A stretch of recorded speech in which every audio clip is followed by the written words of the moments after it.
I offer a content warning again this week, and also a promise into that we will work to heal places of brokenness through our reflection on the scripture today, and the prayers that we will offer, and the song that we will sing following this. So just be prepared, but be prepared for God to show up. Will you please pray with me? Holy One, Word made flesh, Alpha and Omega, the beginning and the end, we call on you in the middle. In the middle of Lord knows what, surrounded by blessings but needing more. We call on you now to send your Spirit afresh on this place and to inspire us and to hold us and to show us that you can lead our way. May the words of my mouth and the meditations of all of our hearts be acceptable unto you, O God, our rock and our Redeemer. And let the church say, Amen. What matters? Do you? Does your story? The short answer is, it depends. It depends on who you ask and what they can do about it. Do you matter to the Supreme Court? It depends. Depends on whether you're a corporation or a black woman or an immigrant. Do you matter to Democrats, to Republicans? It depends. Depends on what you're willing and able to give to the parties or what they calculate is worth doing on your behalf. If the lessons of the past week, year, 2 years, honestly, the entire history of this country, have taught me anything, it's that I've been placing my faith in the wrong places. And before it seems that I'm advocating a sense of apathy or of disconnecting from what is because it's not good enough, understand that I'm not. I believe that we need to vote our conscience. And if you're not registered to vote, I will help you. Reverend Stephanie will help you. Someone here will help you to make sure that you are, and with no shame, no questions asked. Because we do need to show up if we have the right to do so, which not everyone does, because so many will be prevented from doing the same. And one of the greatest privileges is the ability to have a say. What matters? Do you? It depends. The political process and the systems that it sustains have not and never will be the proper arbiter of worth. Because politics depend on something, and it's something like the empire's power, the ability to pay.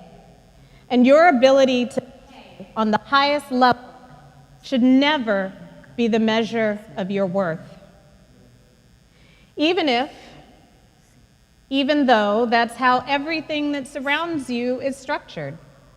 People listen as a whole, based on their calculation of whether it's worth it or not.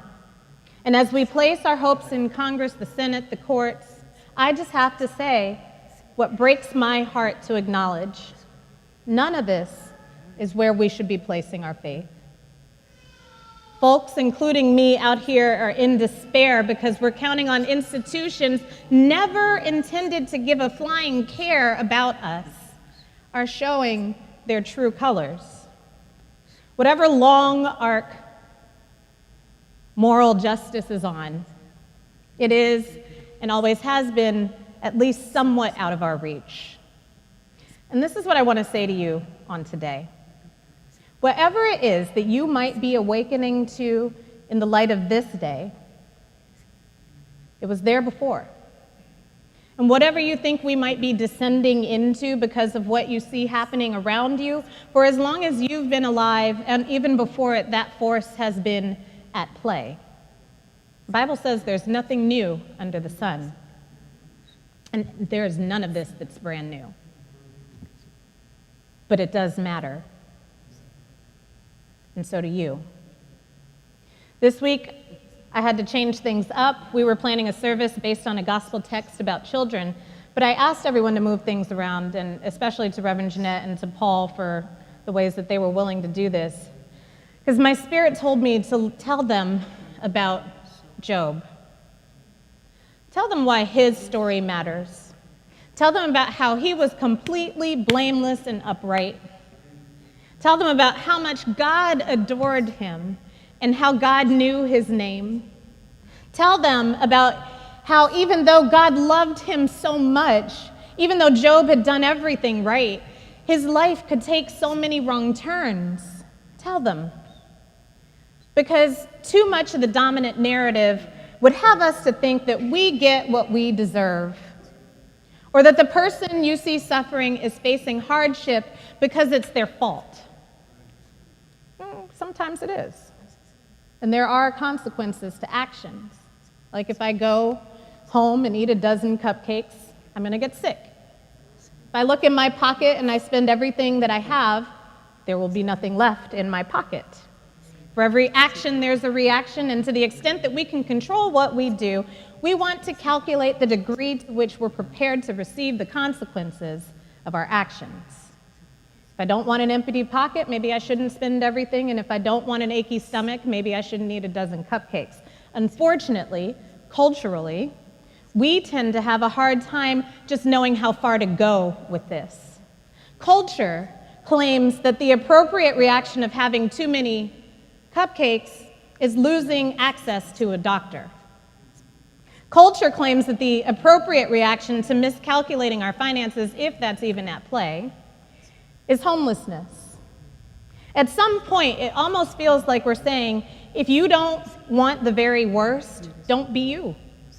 If you don't want to be assaulted, don't be a woman. If you don't want to be stopped or frisked, don't be black or brown. If you don't want your child kidnapped, don't cross the border. This is policy right now. But I want to tell you about Job, because the Bible wants you to know about him and to know that his story matters. The Bible wants us to incorporate him into our thinking as we see people who are down on their luck, as we experience our own hardship, sometimes enormously. The Bible wants us to remember Job because he did not deserve what came to him. Because you do not deserve everything that happens to you.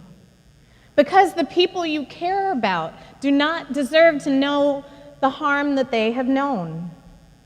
Because the answer to the question of who matters, the response to that is you, and your neighbor, and your enemy. Everyone. Even if they played a role in what went wrong. But Job didn't. Which means that the correlation of his sad story did not equal the causation his peers wanted to accuse him of. But when things have gone wrong, where should you turn? We see some of this in today's passage, where it really looks like Job is getting some pretty terrible advice. Augustine referred to her as Job's wife as the devil's accomplice, and Calvin called her an instrument of Satan and a diabolical fury. Job's unnamed wife had some poor advice. Why would he persist in his integrity, she wondered. Why persist in integrity when it seems like it doesn't even matter? When this persistence can be cut through by circumstance or even injustice? Why wouldn't he, as she asked, curse God and die, she wondered. And this makes me wonder, because Job's wife isn't the only one who offers him unhelpful words. The book of Job is filled with people coming to Job and saying all the wrong things, because his friends do too, as they wrongly sat around him as he's covered in boils and suffering, and sat around trying to figure out with Job what he'd done wrong. Wrong as can be, their self-righteousness turned out to be even more painful to their friend while his skin was covered in boils and he was suffering all over his body, the apathy, the blaming around him hurt his soul. Which has me thinking, who did Job surround himself with? Why were these his people? Which also has me thinking, who are we surrounding ourselves with?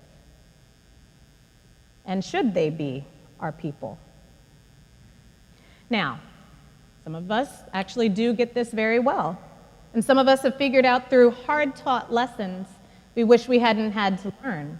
And some of us have done nothing but be born into communities that we're already loving, and so we can't conceive of a way of being with people that it isn't loving because we have the right practice.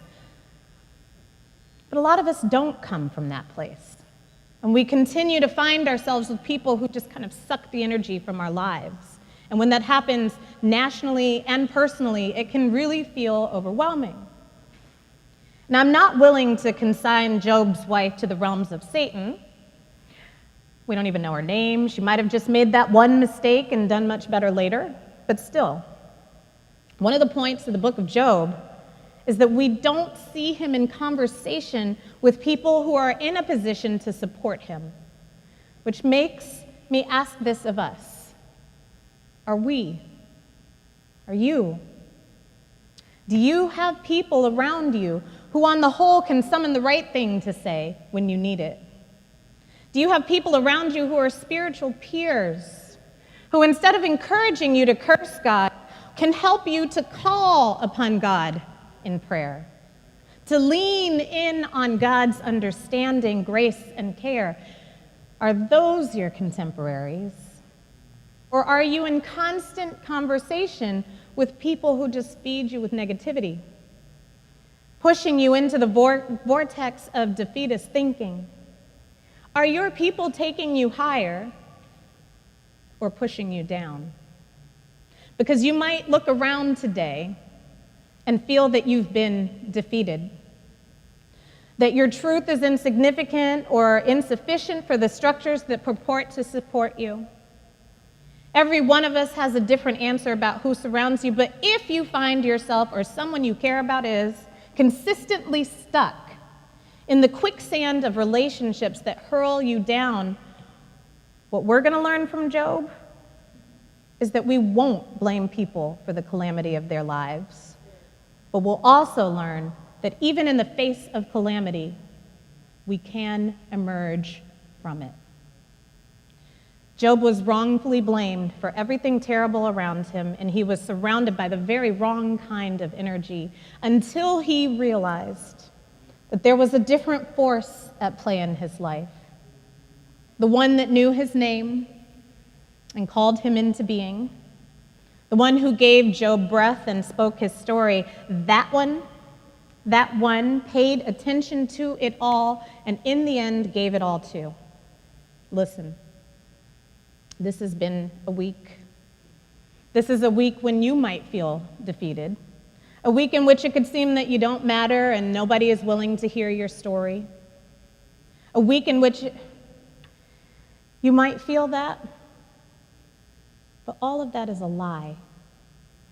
The devil is a lie, and my job is to keep you from believing it.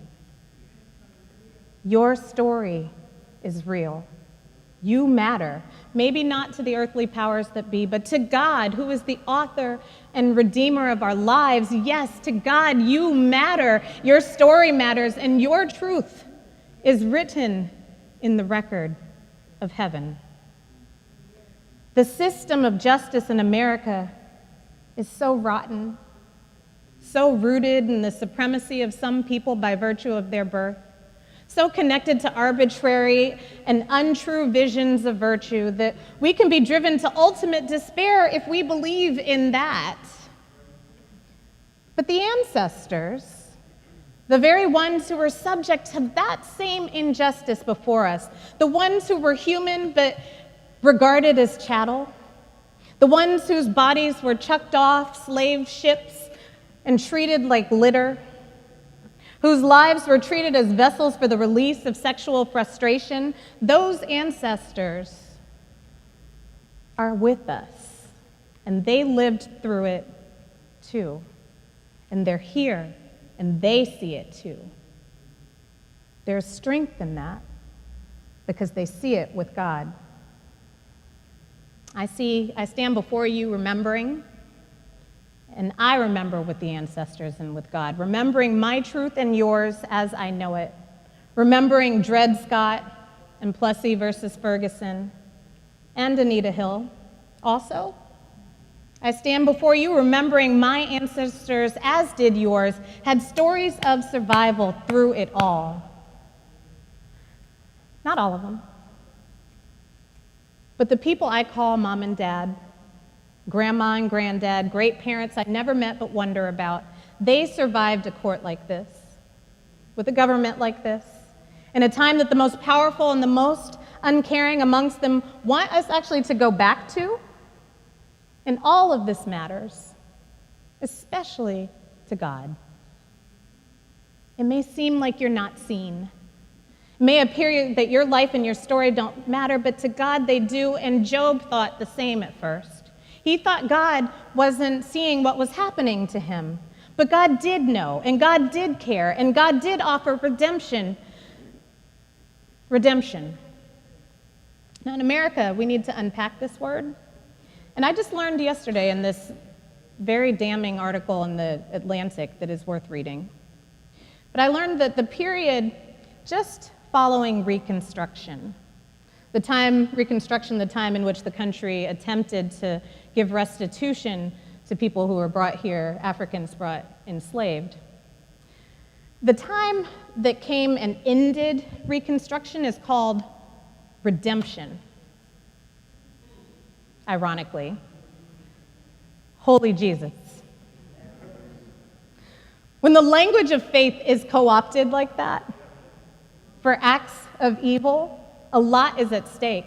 The leaders of redemption, the ones who planted the seeds for Jim Crow, who packed the court so that Plessy versus Ferguson could happen, those folks, they were called the Redeemers.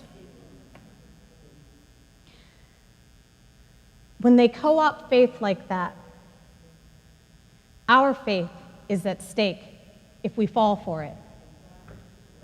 So remember the lie that is the devil. And that lie is everywhere, and it's our job to ensure that we will not fall for it. And the moment that our faith falls subject to the lies of dominance and power, we lose our faith. And in so doing, we lose sight of God. And we worship something other than God, not God. We might even fall victim to the temptation, on the other hand, of cursing God, as our text for today says. And we do all of this because we've lost hope in the power and the truth of our stories. But here's what I have to say to this. Your story is fuel, and your truth is power. Not in the structures you know. The evil that sustains them will do everything to silence you. But we hear you. Churches that follow Jesus hear you. Faith institutions that follow God hear you. Friends willing to listen hear you. Communities that center survival over power hear you. And we see you too. There was no one motivated by love who wants you to live the life of Job. And yet you, if you're anything like me, might feel like a loser today. Cast down, cast off, set aside, but I will say that God disagrees. It may feel like you've lost and there's no hope, but God sees things differently. They may be telling you that you've lost and you don't matter and you cannot anything, and they'll put you in this box in order to show what you have that you didn't deserve, but God says something different. God knows redemption to be something that makes you whole, makes you well, makes your truth known and respected and heard and believed. Folks, I don't know what this country believes, but I do know that I believe God and God's promises. The very one who knows you by your name and your story, the one who would never ask for your silence, the one who's seen it all and loved you through it all and heals you through it all, no matter what. I believe in you. We gathered a few days ago to share what we believed under candlelight.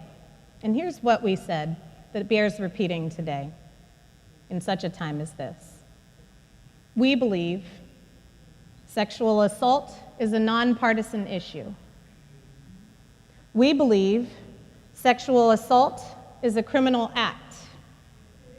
We believe there is no statute of limitation for trauma. We believe that speaking out is an act of courage. We believe that victim shaming is wrong. We believe that survivors come from all walks of life.